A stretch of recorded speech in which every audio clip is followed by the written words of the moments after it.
महाराज जी, आपके चरणों में कोटि कोटि प्रणाम। महाराज जी, ईश्वर प्रत्यक्षानुभूति एवं साक्षात्कार का विषय है। महाराज जी, कथा एवं प्रवचन का नहीं है, इसका क्या तात्पर्य है? कौन कहता है? इतने 18 पुराण है, 4 वेद है, स्मृतियां है, शास्त्र है। अगर वो प्रवचन का विषय नहीं है तो प्रवचन होता क्यों है? अरे वो वाणी का भी विषय, वो वाणी से भी अतीत है, वो सबसे परे, वो सब में भरे है, वो सब रूपों में वो सबसे परे भी है। परमात्मा को ऐसे कैसे कह सकते हो कि वो ऐसा नहीं है? वो वाणी का विषय नहीं। तो जितने संत महात्मा गान करते हैं, भगवान श्री कृष्ण द्वैपायन व्यास देव जी ने 18 पुराण गान किए, 4 वेदों के द्वारा उनका गान किया, तो असत है क्या ये भी तो सत है ना। पर वो नेति नेति है, गान करते हुए भी वो कहते हैं नेति नेति, इसका पार नहीं पा जा सकता। असित गिरि समम स्यात् कज्जलम सिंधु पात्रे सुरतर वरुशाखा लेखनी पत्र मूर्वी लिखत यदि ग्रहीत्वा शारदा सर्व कालम तदपि तो गुणा नाम मीश पारम नयाति। हे ईश्वर, हे परमात्मा, हे भगवान, स्वयं सरस्वती जी समस्त वृक्षों को लेखनी बना ले, समुद्र को स्याही बना ले और पर्वतों सहित पृथ्वी को कागज बना ले और निरंतर लिखे, तो भी आपकी महिमा का पार नहीं पा सकते। जो गाई जा रही है वो उन्हीं की महिमा है। इसी गायन और श्रवण से तो आप आए हो, इसी गायन और श्रवण से तो आपका कल्याण हो रहा है कि नहीं हो रहा? ये छोड़िए, ऐसे चलिए, ऐसा भजन कीजिए। तो असत होता तो तुम्हारा परिवर्तन कैसे होता? असत होता तो हम लोगों का मंगल कैसे हो जाता? असत होता तो आप दर्शन करने किसके आए हो? अगर वो वाणी का विषय नहीं है तो वाणी से जितने महात्माओं ने गान किया सब झूठा है क्या? क्यों? बोलो ना। वही वो है, मत्ता परतरम नान्यत किंचिद अस्ति धनंजय।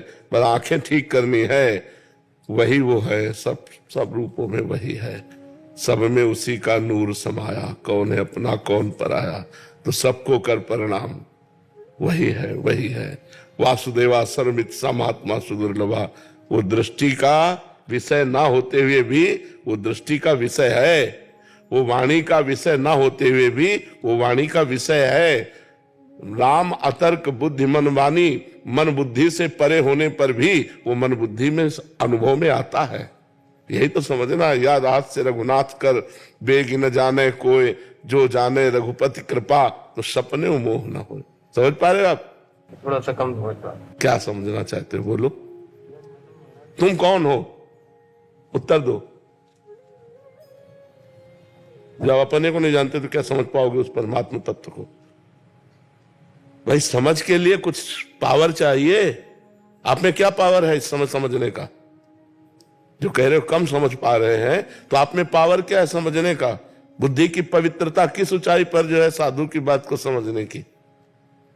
मसाला भी तो चाहिए हमारे अंदर, वो सामग्री भी तो चाहिए समझने के लिए। वो अतर्क होते हुए भी दृष्टिगोचर है, वो अनिर्वचनीय होते हुए भी उसका वचन होता है, उसका वर्णन होता है। ये 18 पुराण, ये वेद, ये शास्त्र, महात्मा जो गान कर रहे हैं, ये उसी सत्य स्वरूप परमात्मा का ही गान कर रहे हैं। पर वो अनंत महिमाशाली है। जैसे समुद्र में आप डुबकी लगाओ तो आप था नहीं पा सकते, पर समुद्र में डुबकी लगाई जा सकती है। और समुद्र को नापा नहीं जा सकता कि हम इतने लीटर समुद्र है। तो एक प्रकृति की रची हुई रचना भगवान की, जल, उसको नहीं नापा जा सकता। तो जिसने इस प्रकृति को बनाया उस परमात्मा को कैसे नापा जा सकता है? ये छोटी सी वाणी के द्वारा उसको संपूर्ण वर्णन कैसे किया जा सकता है? पर संपूर्ण वर्णन होता है, अगर ना होता तो अनुभव ही नहीं होता शिष्य जनों को, क्योंकि गुरु वाणी से ही तो वर्णन करता है।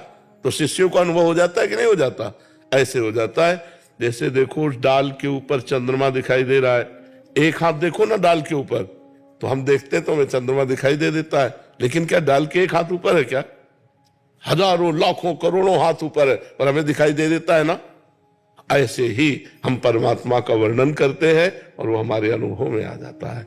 सुनते सुनते रोमांच हो गया, रोना आ गया, और उनकी मधुर मूर्ति हमारे मानस पटल पे छा गई, हो गया भगवत साक्षात्कार हो गया। ये जितने भी शास्त्र हैं सब परम सत्य है, एक भी अक्षर गलत नहीं है। अब समझ में आ रहा है कुछ?